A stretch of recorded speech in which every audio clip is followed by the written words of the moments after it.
nosso tempo é agora, diretamente do estúdio. Carolina Corol. Saúde os telespectadores do Frida. Vamos direto para as notícias importantes.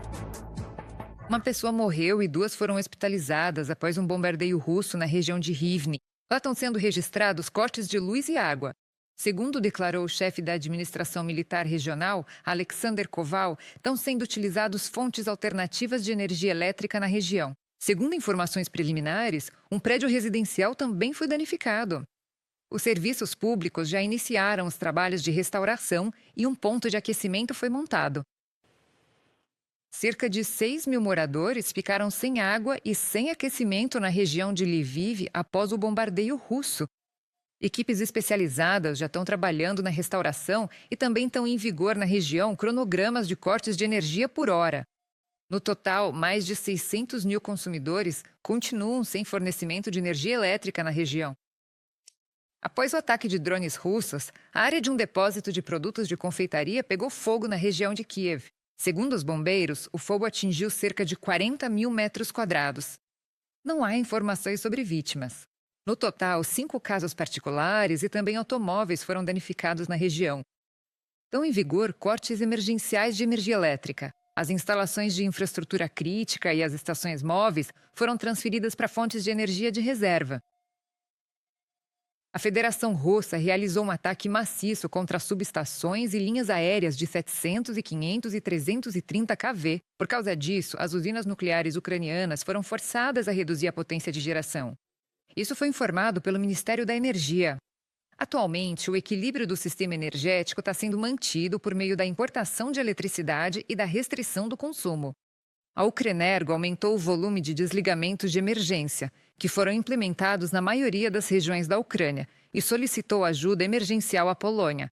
Além disso, o inimigo atacou as usinas termoelétricas da DTEK em diferentes regiões do país.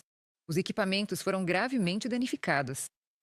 Esta já é a 10º ataque às usinas termoelétricas da empresa desde outubro do ano passado. Os blocos das usinas nucleares foram descarregados pelo pessoal.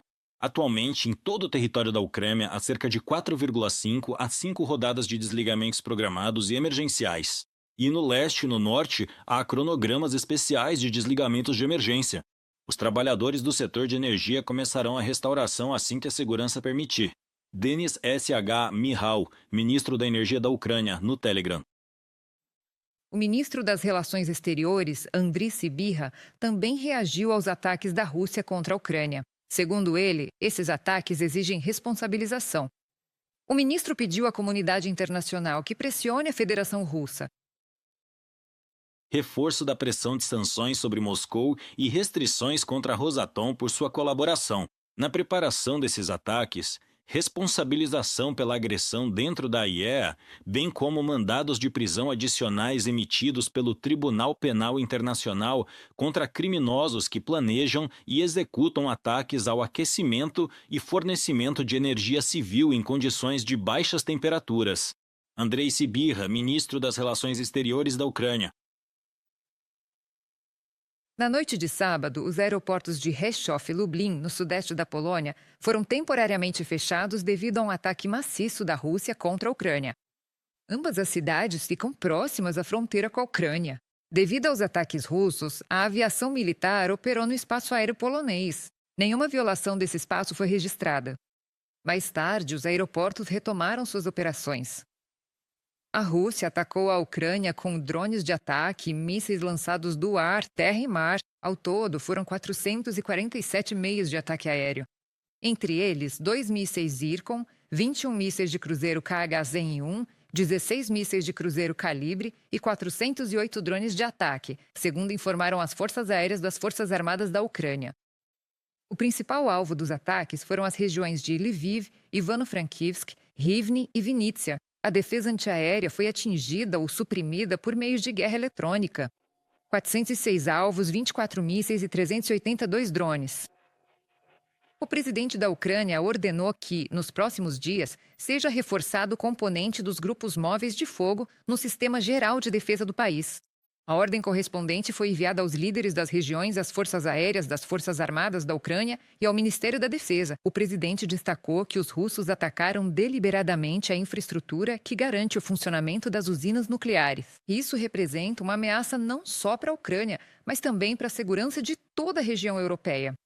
Na região de Vinícia, uma instituição de ensino foi danificada devido a um ataque russo. 5 prédios vizinhos também foram atingidos, incluindo um dormitório. A informação foi divulgada pela chefe da administração militar regional, Natália Zabolotna. Segundo ela, as portas e cerca de 150 janelas dos prédios foram destruídas. O sistema de aquecimento foi danificado. Felizmente, não há mortos nem feridos. Equipes de emergência estão trabalhando no local e avaliando os danos. E na região de Kherson, 13 civis ficaram feridos. O agressor atacou pelo menos 4 localidades da região. Casas residenciais e uma unidade de saúde foram danificadas. Na própria Kherson, um drone russo atingiu um ônibus pela manhã. 6 civis ficaram feridos. As vítimas com ferimentos por explosão foram levadas ao hospital. Na noite de 7 de fevereiro, o exército russo atingiu com um drone o depósito de trólebus em Dnipro. Dezenas de trólebus, instalações industriais e veículos de serviço foram danificados. Todas as pessoas que estavam no local naquele momento sobreviveram. Veja na reportagem de Natália Guzak sobre o ataque noturno à infraestrutura de transporte urbano. Este é um dos últimos trólebus que compramos para a cidade. O para-brisa dele foi danificado. Esse é o vidro mais caro que existe nesse trólebus. E do lado podemos ver também. O vidro do motorista e várias janelas do salão foram danificados. Agora, é assim que estão os trólebus inclusivos de piso baixo, que até a noite anterior transportavam passageiros nas rotas urbanas. Muitos estão com as janelas quebradas, cabine dos motoristas danificadas e os salões cobertos de vidro. 18 trólebus foram danificados. Em 18 trólebus, foram quebrados cerca de 90 vidros. Em alguns lugares, o dano foi maior. Em outros, apenas um vidro quebrado. Em alguns trólebus, quebrou só o para-brisa. Em outros, chegaram a quebrar até 10 vidros. Foi quando veio a onda de explosão. Por volta das 11 horas da noite, no dia 6 de fevereiro, a cidade foi atacada por drones de ataque russos. Entre outros danos, foram atingidas as instalações de produção do depósito de trólebus e parte da frota. Essa altura, o turno da noite já havia chegado ao local da empresa. Estavam lá motoristas, cobradores e as equipes de manutenção noturna. No total, mais de 30 pessoas. No entanto, conseguiram evitar vítimas. Os motoristas e cobradores que entraram no depósito, porque foi declarado alerta, foram abrigados no refúgio. Da mesma forma, a equipe de manutenção, que faz o serviço noturno, também estava no abrigo. Ou seja, todos estavam protegidos. A extensão dos danos só pode ser avaliada pela manhã. Um número significativo de trólebus foi danificado.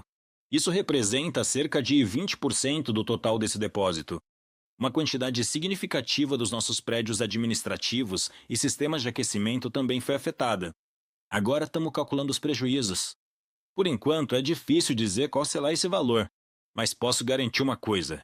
Na segunda-feira, a operação nas linhas será normal e os passageiros não vão perceber que nossos trólebus foram danificados. Os trólebus deste depósito atendem 6 linhas urbanas.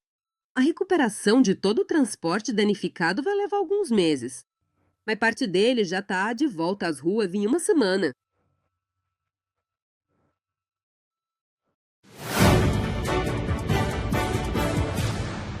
No fronte, recentemente, diminuíram os ataques intensivos do exército russo. Quem informou isso foi o comandante da Guarda Nacional da Ucrânia, Alexander Pivinenko, após uma viagem de trabalho a Donetsk, região. Mesmo assim, os combates continuam. As unidades ucranianas estão reforçando a defesa e a logística nos pontos mais vulneráveis, além de tomar medidas para reduzir as capacidades ofensivas das tropas russas. O inimigo continua tentando avançar, realizando ataques combinados com drones e artilharia. No entanto, as forças de defesa da Ucrânia repelem dezenas de ataques todos os dias. Só nesta semana, as unidades da Guarda Nacional da Ucrânia repeliram mais de 110 investidas inimigas em suas áreas de responsabilidade, principalmente na direção de Pokrovsk. Oleksandr Pivnenko, comandante da Guarda Nacional da Ucrânia, no Telegram. As Forças Armadas da Ucrânia atingiram uma fábrica em a região de Tver, na Rússia. Ela produz combustível para os mísseis KH-55 e KH-101. A informação foi divulgada por fontes do Freedom no SBU. A empresa é um dos elementos-chave do complexo militar industrial russo e se especializa na produção de componentes para combustível de foguete, além de aditivos para querosene de aviação. Após os ataques, um grande incêndio começou no território da fábrica, o que também é confirmado por imagens de satélite. A destruição do alvo vai dificultar a produção de mísseis de cruzeiro e reduzir as capacidades e a intensidade dos ataques da Rússia contra a Ucrânia. Acrescento que essa fábrica está sob sanções do EUA e do Reino Unido.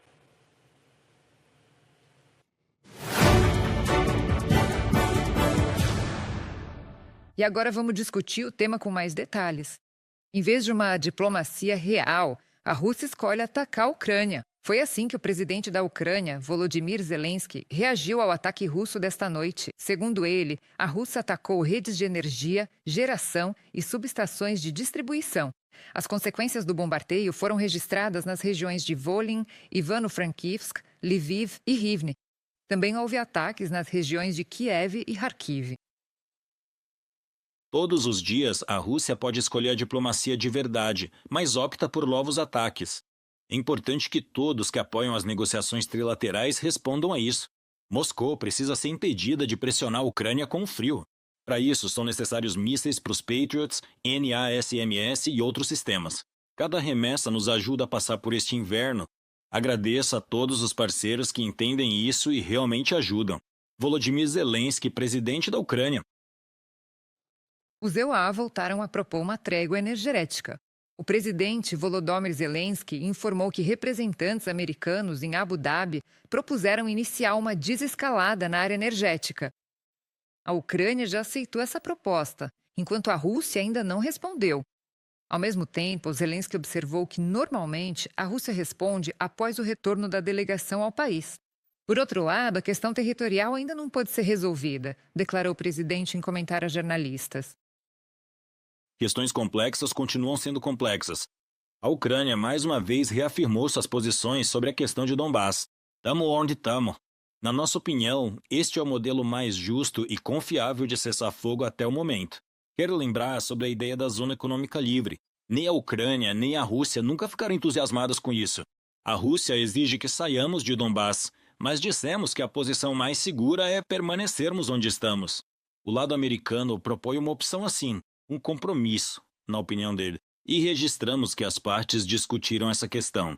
Volodymyr Zelensky, presidente da Ucrânia, em comentário aos jornalistas.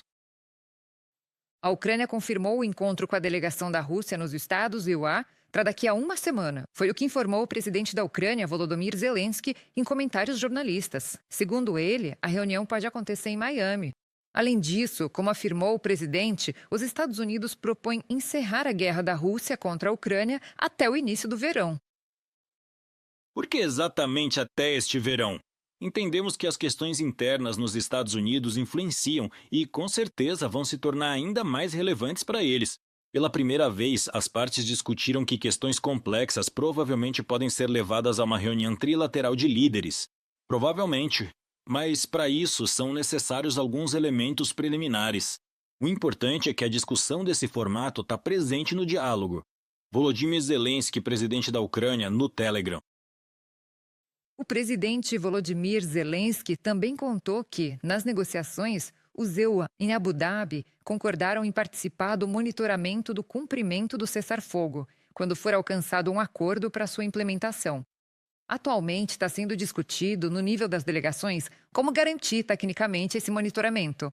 Ao mesmo tempo, Volodymyr Zelensky destacou que essa posição de Washington não exclui a Europa dos processos futuros.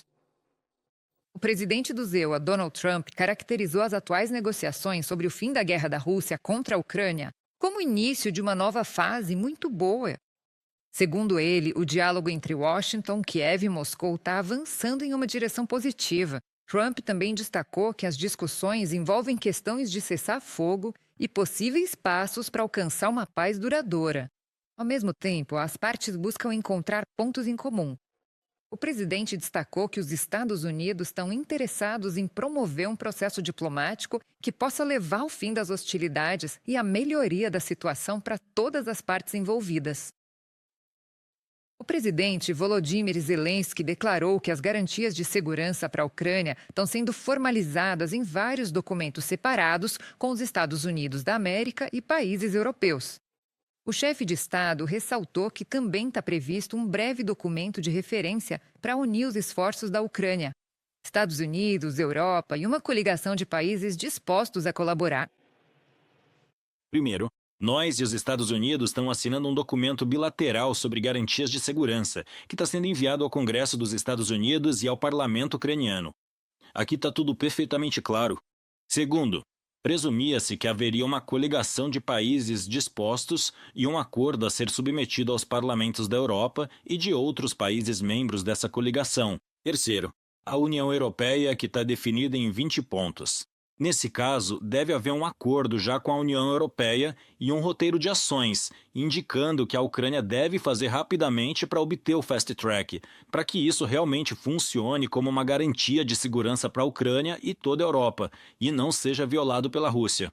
Volodymyr Zelensky, presidente da Ucrânia, durante uma conversa com jornalistas. A Ucrânia apoia o apelo por um cessar-fogo durante os Jogos Olímpicos de Inverno. Depois que a Itália e o Papa propuseram aos líderes mundiais aproveitarem as Olimpíadas de Inverno para promover a paz.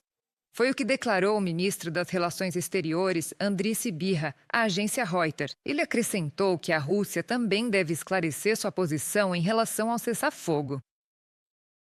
Nós apoiamos esse apelo.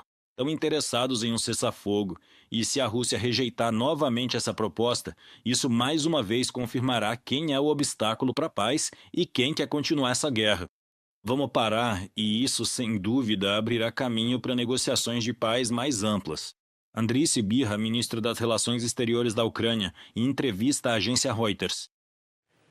Enquanto isso, o Kremlin continua rejeitando quaisquer garantias de segurança para a Ucrânia. O ministro das Relações Exteriores da Rússia, Sergei Lavrov, confirmou que a Federação Russa não concordará com a garantia de segurança da Ucrânia por parte dos países ocidentais.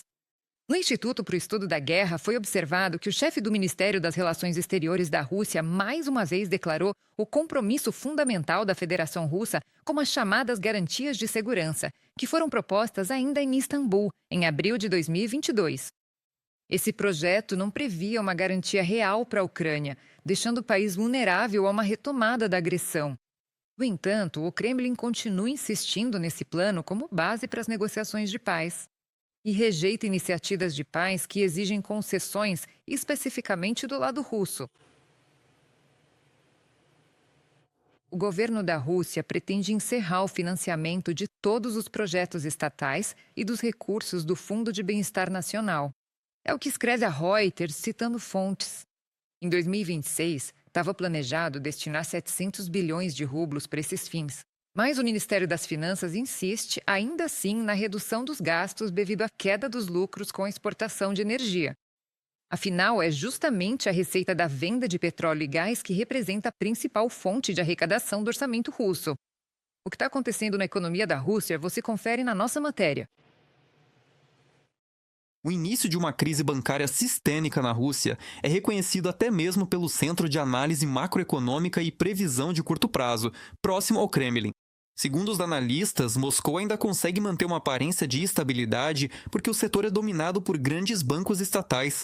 Mas esse modelo só é capaz de adiar a crise temporariamente.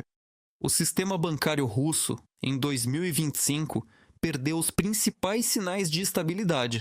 Apesar da retórica tranquilizadora do órgão regulador, o lucro líquido dos bancos caiu 8% em comparação com 2024, totalizando 45 bilhões de dólares, enquanto a rentabilidade do capital caiu para 18%.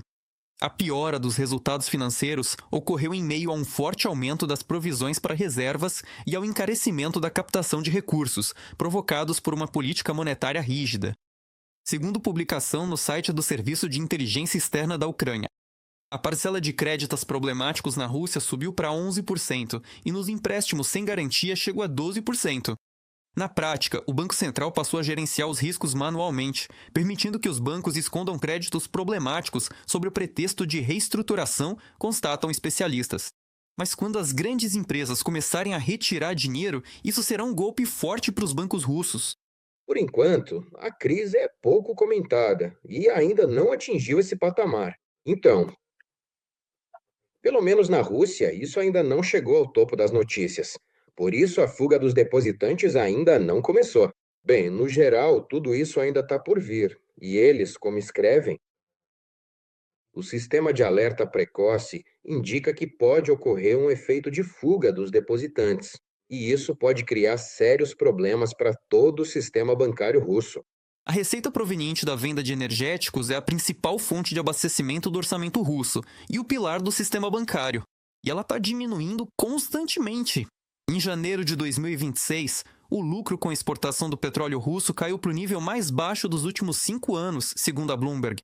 O valor das receitas do petróleo do país agressor caiu pela metade em comparação com o mesmo período do ano passado, totalizando 281 bilhões e 700 milhões de rublos. A receita total com a venda de petróleo e gás também diminuiu 50%, chegando a 393 bilhões de rublos. As receitas do orçamento federal provenientes da venda de petróleo e gás em 2025 caíram quase um quarto em relação a 2024. Este é o valor mais baixo desde 2020. Se analisarmos, antes da invasão em larga escala, a receita de todo o setor em 2021 era de cerca de 200 bilhões de dólares, e em 2025 já estava em torno de 100 bilhões de dólares. Ou seja, mais uma vez caíram pela metade, e esses números são confirmados novamente. Portanto, a Federação Russa encontra-se atualmente em certa recessão. Em 1º de fevereiro, a União Europeia estabeleceu um teto de venda para o petróleo russo em 44 dólares por barril. Para contornar essa restrição, Moscou utiliza navios usados sob bandeiras de terceiros países. 60% desses navios passam pelo Mar Báltico, segundo a inteligência estoniana. Os parceiros da Ucrânia estão ampliando as restrições contra a frota fantasma russa. E as sanções do ZEUA contra a Lukoil e a Rosneft forçaram os compradores de combustível russo a diversificar seus fornecedores. Já Moscou, por sua vez, é obrigada a vender petróleo com descontos recordes. Acho que as sanções realmente tiveram um impacto significativo na economia russa.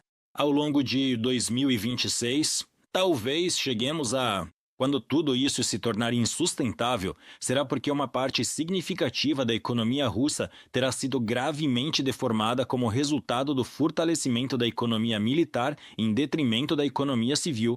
Penso que desafiar as leis da gravidade econômica só pode continuar até certo ponto. David O. Sullivan, representante especial da União Europeia para Sanções, em entrevista ao The Guardian. Serviço de inteligência estrangeira da Ucrânia foi informado, obrigado. A Índia, maior importadora de petróleo russo, reduziu seus volumes de fornecimento em 3,5 vezes em janeiro, em comparação com o mesmo período do ano passado. Agora, a Nova Delhi prefere comprar petróleo dos Estados Unidos e do Oriente Médio. Andrei Dmitrenko para o canal Frida TV. Inscreva-se no nosso canal UATV Português e mantenha-se atualizado com os eventos mais importantes, as principais notícias da Ucrânia e do mundo, análises profundas, reportagens exclusivas e entrevistas. Tudo ao alcance da sua mão em nosso canal. Junte-se à nossa comunidade de espectadores e mantenha-se conectado.